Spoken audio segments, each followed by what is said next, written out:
Mortal Kombat, Chaos reigns. What's up? It's your boy Dynasty with a quick Mortal Kombat 1 video because it's been a few days since the Chaos Reigns expansion has dropped. I have my full playthrough live on the channel if you missed that. It's about 2 hours long, the actual story mode expansion, which I was hoping it'd be a bit longer, but no, it's not too long.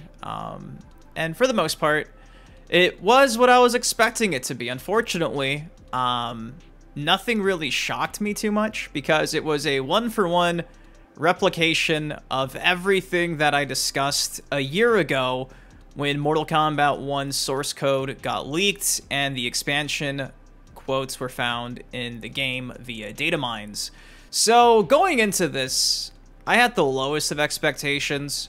I was really hoping at least 3 hours of cutscenes, but it seems like legitimately everything we talked about and discussed a year ago was exactly what we got in the actual expansion. They did not add anything. If anything, I think they might have swapped around. Spoiler! Who dies in the expansion. I think in the leak, I think that Tanya dies and Rain stays alive, I think. I don't know. There's probably a few changes from the day one build of the game, but for the most part, it was the exact same thing, so. It was everything I was expecting it to be. And that sucks, because I was really hoping that they were saving something for the actual release, some drastic changes and additions to be added, either it being more cutscenes, more chapters, and instead, I feel like, if anything, I was just kind of shocked, because going into it, I really didn't expect to have to use the likes of Empress Tanya and Emperor Rain. I thought that maybe they would be just one chapter, but for them having individual chapters, I can understand why, but it just kind of felt unnecessary. I can't recall if they actually had chapters in the main MK1 story mode. If they don't, I can definitely see why they're finally being showcased in the expansion. But it was what I was expecting. Now, is it good? Is it bad? Did it do a lot for this new take on the Mortal Kombat universe? I feel like we got a lot done, but at the same time, not really. If you want to just get right into it, let's just get right into it. The ending was kind of, I don't know. Spoiler talk. Seeing Noob Saibot actually be the one to kill Havoc was perfect. Albeit I was expecting, you know, I guess a pure conclusion, and this time around, we really didn't get a conclusion because as Noob's tearing him to bits and about to completely demolish him into smithereens, Liu Kang stops Noob Saibot from killing him completely. So does that mean that Havoc is simply going to come back in the future for Mortal Kombat 12 MK2? Maybe, maybe not. I just thought it was kind of funny how the guy, Havoc, who is known to constantly be ripping off his arms and throwing his arms and regenerating his arms into either a new arm or literally a clone of Havoc, was dismantled physically by Noob Saibot. Like, why couldn't he just grow back in the future? You know what I mean? What's stopping him from doing that? It was interesting, too, seeing as the Kami Dogu being used as like a main plot device. I don't mind the Kami Dogu being showcased. If anything, it kind of got me excited, but I feel like it was just so quick and kind of served its purpose immediately. Going back to the Mortal Kombat X comics, if you guys remember, Havoc gets a hold of all the Kami Dogus and using blood magic kind of becomes a Super Saiyan before ultimately getting ripped. So I wasn't shocked to see Havoc with the Kami Dogu yet again. I just feel like we haven't seen the Kami Dogu really carry any real weight since the 3D era in the Deception Conquest story mode. Like, Onaga knew what to do with the Kami Dogus, so did Havoc, but when your plan gets stopped in less than 2 hours of cutscenes, it just kind of felt anticlimactic. Like, they set the stakes were high, but they never really felt too high.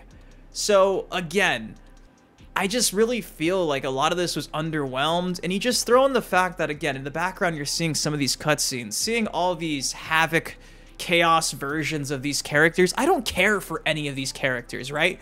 Which means all these deaths are just your standard character fodder, and there's really just no reason to care, to give a fuck about any of these Havoc minions, you know? I barely cared about Titan Havoc.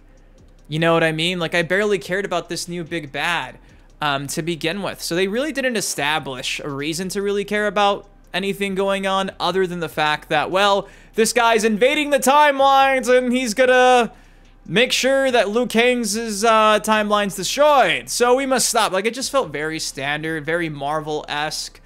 Many of the cutscenes seem like they're straight out of a Marvel movie. I don't know, man. Again, I wasn't expecting to be blown away. If anything, I was just expecting there to be something different than what we got in the actual data mine from a year ago. And maybe that's my fault for being, you know, somebody who tapped into the leaks. But even then, I'm seeing universally, it seems like for the most part, everyone's pretty much indifferent about the actual story mode aspect of Chaos Reigns. It was cool to see things like Kenshi and Takeda be confirmed to be father and son in Havoc's timeline. But again, there is only so many of those small little, like, lore references and fan appreciation things done to make me really give a fuck about what I was watching on my stream.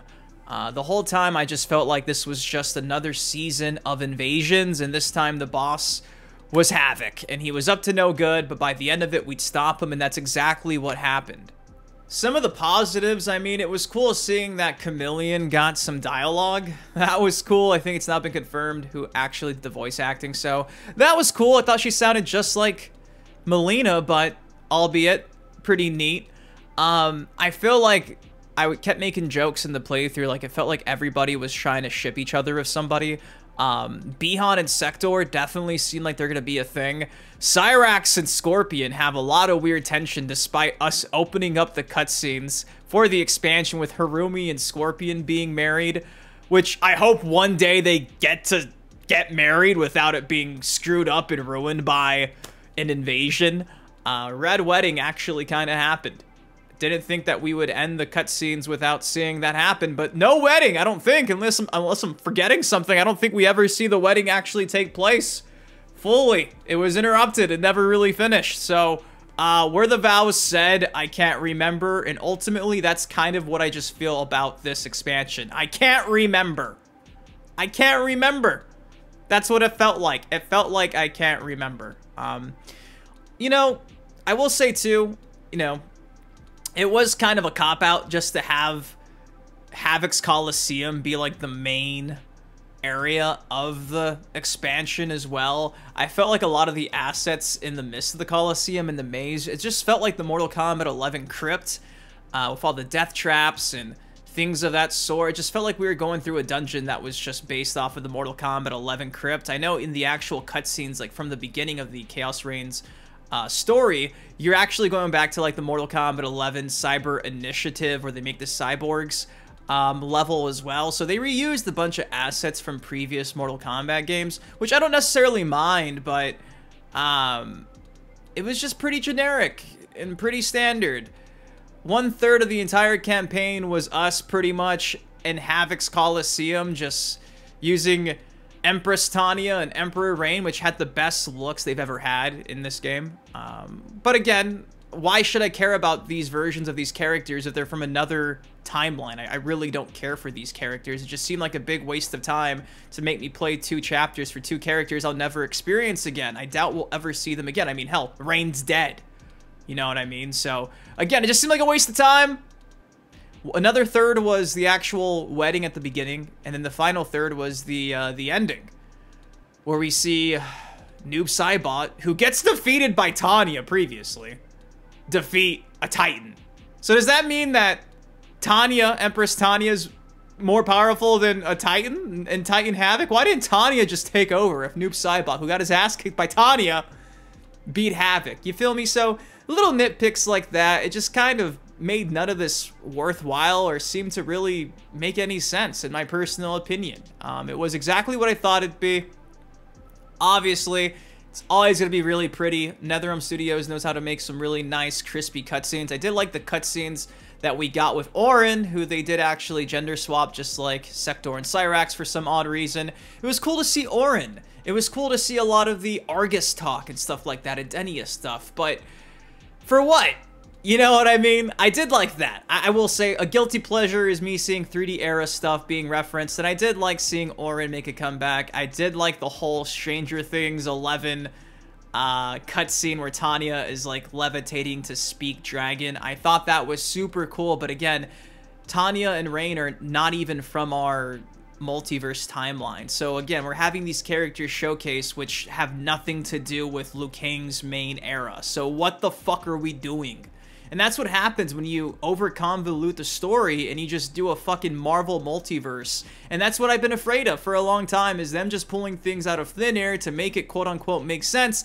And then it really just carries no weight to it and I don't care for it. And that's kind of what I feel like for this expansion. Granted, there was a decent plot, I guess. I mean, Garrus being one of the key elements to making Havoc actually destroy the timelines with the whole Kamidogu and crystals, like that kind of makes some sense. But again, we only see Garrus in like 2 scenes, this one right here, and then when we save him, we really don't get to see anything from Garrus other than him being tortured for a second, and that's it. And the same can be said really for Bihan, and then all of a sudden, Noob Saibot appears in the Chaos Realm, and oh, yeah, that's Noob.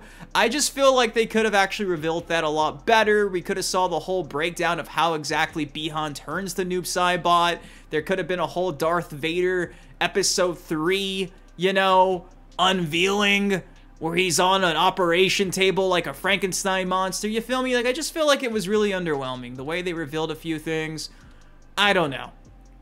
So that's kind of just me spitballing at this point. Was it perfect? It was not perfect by any means.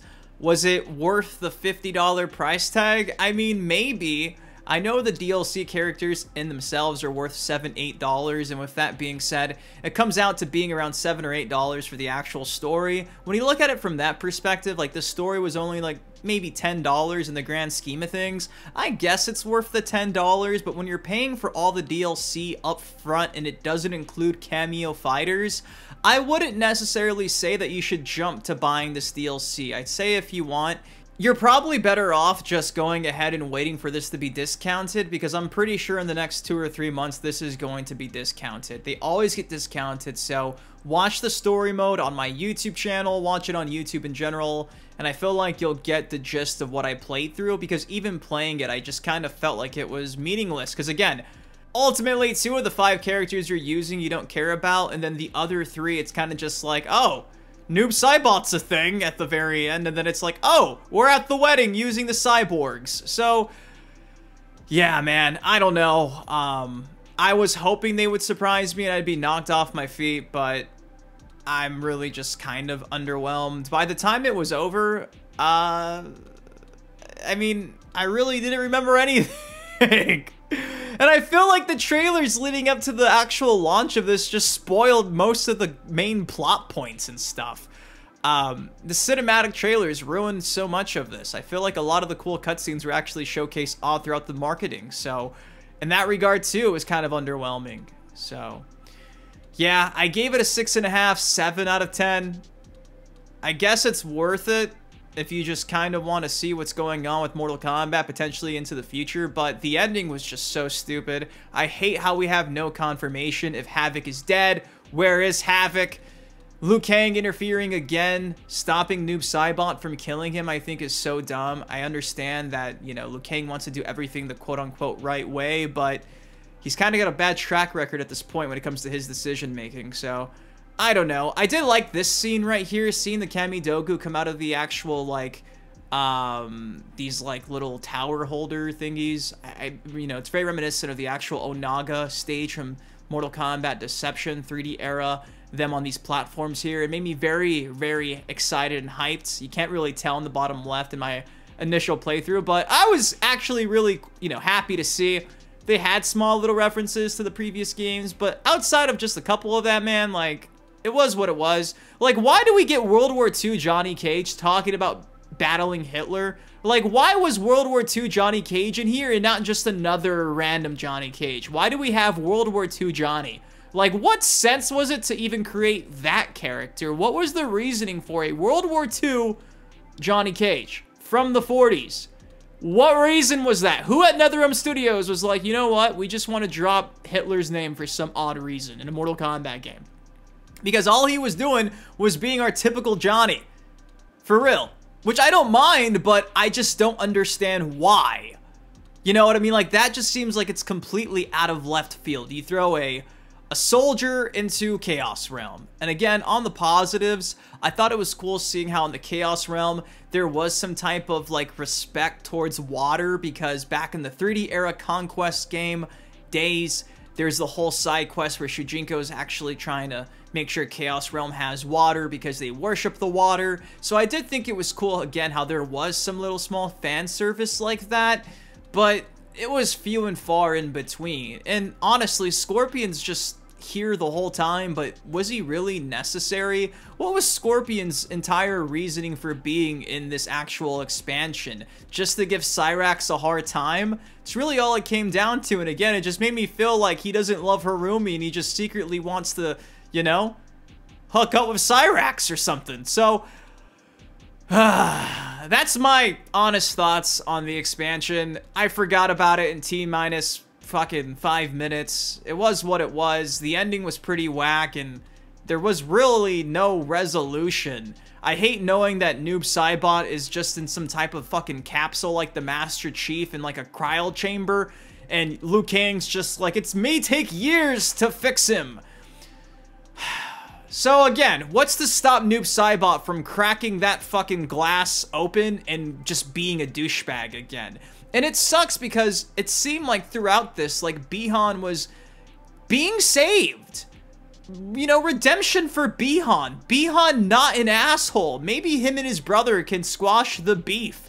Maybe the Cyber Lin Kuei doesn't need to happen. But by the end of it, you know, Bihan's still Bihan, for better or worse, and he's just still angry. You know, and it just makes me feel like we got nowhere despite stopping this timeline from being destroyed. All we got was Bihan pissed off even more at the end of it, though. Where are the Kamidogus? Oh, and now we have Sector and Cyrax all of a sudden.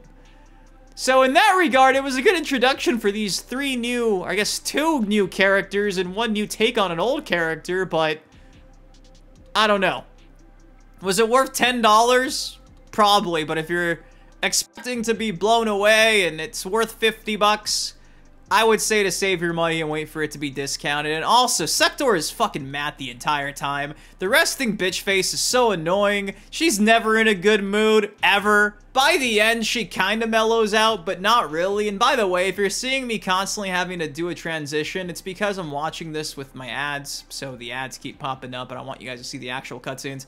But I don't know, man. You can make your own decision. For me, it's a 6.5 out of 10. Maybe a 7 out of 10 on a good day. I'd say a 6.5 out of 10 in terms of the story. Now, when it comes to the actual gameplay for the characters, I mean, I'll be honest with you, I kind of fucking really enjoy all 3 of them. I really enjoy Sector, Cyrax, and Noob Saibot from a gameplay aspect from what I've used so far.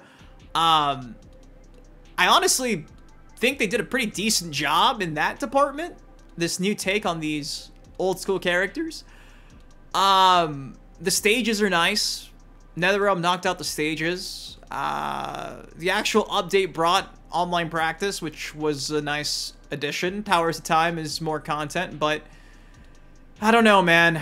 Overall, I was just kind of hoping to be woed and was really hoping that it was pretty abundantly clear that MK1 was going to be saved and moving forward, things would get better.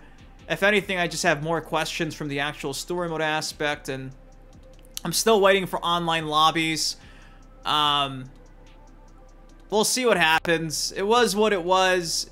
Underwhelmed, I guess. It was exactly what we read a year ago, and that's unfortunate, which means, what the hell were they doing for the last year? Are there going to be a 3rd expansion? Because we got no after credits scene, and again, we got no real resolution to the problem.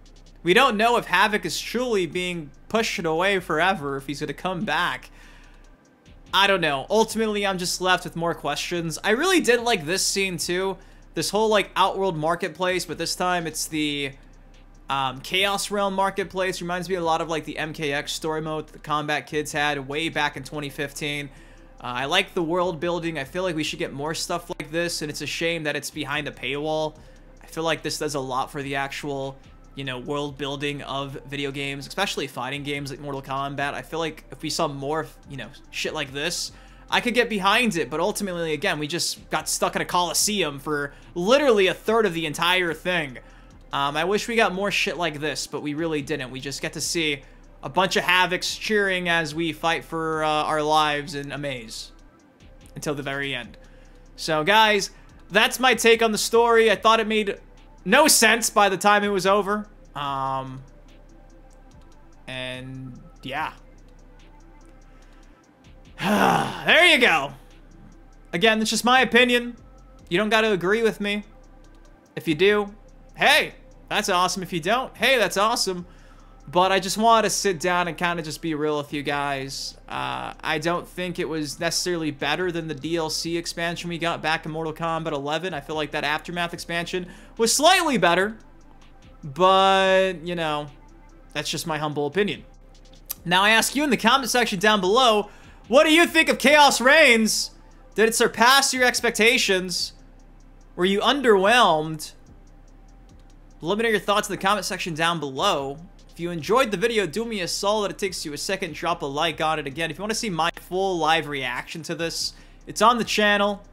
I thought about re-uploading it as a single video, but it's actually hiding underneath the live tab on the YouTube channel or the MK1 playlist. If you want to see my initial response to all of this bullshit, you can actually see it forever in real time as I read the chat and give you my thoughts as it's happening. I think it's pretty enjoyable. A lot of screaming, so you're warned. Headphone users, rest in peace. I'm yelling a lot in this and having a lot of fun, so I love you guys. Thank you for watching. Hope you're enjoying your weekend. Chaos Reigns is here, and unfortunately, I feel like it's pretty basic and generic and kind of underwhelming. But that's just my opinion. I love you, and I'll see you in the next video. Peace.